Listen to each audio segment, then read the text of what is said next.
What's poppin', guys? In today's video, I'll be showing you guys how to export your tracks. Now, the reason why I'm doing this is because some of you guys, when you export your tracks, some of them are very low quality and some of you guys had very silence in them, like 40 to 50 seconds worth of silence. And I wanted to make a quick video demonstrating how to properly export it on FL Studio. Now, this is not Jersey Club tracks, it's just like R&B track I was just playing around with. I'm gonna play it for you real quick and I'm gonna show you how to export.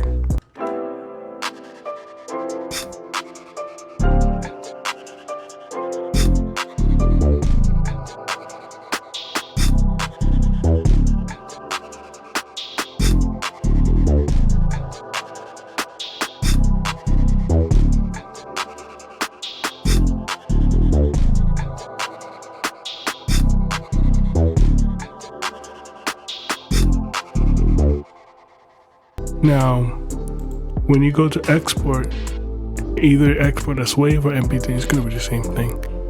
I'll choose the place where I want to export.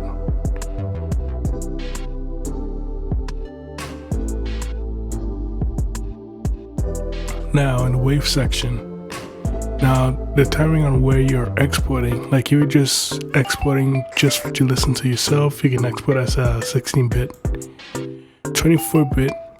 WAV bit depth is I would usually do this if I'm like putting on platforms such as like iTunes, Spotify, etc.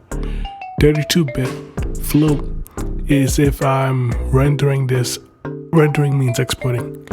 Rendering this to another DAW such as Pro Tools to mix or something. Now in this case, I'm just rendering it to myself, and if you guys are wondering which one I should do for SoundCloud, 16-bit is cool, but 24-bit is better. Bit is will take up more space than the other. If you click on trim PDC silence, it just removes the silence. Right now, tempo information, it's cool if if you're gonna like drag it back to FL Studio, so that may be worth doing.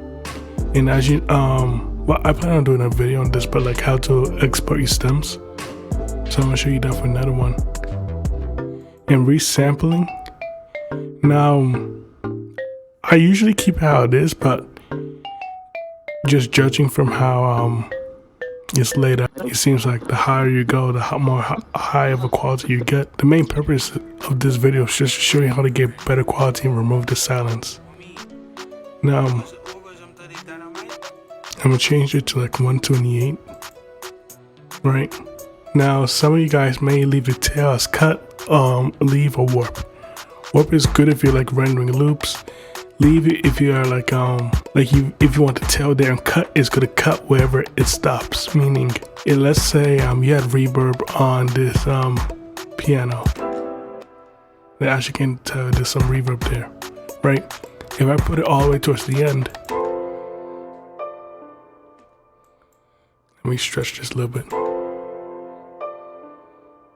Like you can still hear the tail of it, right? But if I were to cut it, and it was just like this, it would just stop at 17. Like there won't be no tail, no nothing. Now, warp would basically, it would make kind of like a perfect loop, basically. It would just make it like an easy transition from the 17th bar to the first bar. And usually I leave it at cut, and I purposely have a specific I keep the tail on how I want it. So if this is the track I want to export, right, I'll purposely leave the tail for like 2 bars and just highlight the whole track and export, but make sure it's cut. So that's how I would do it. Now for MP3,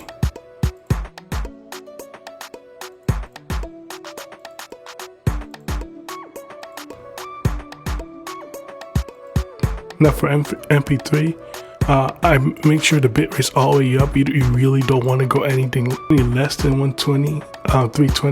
I'll keep the resampling the same, make sure I trim BDCs off, and export. That's basically it.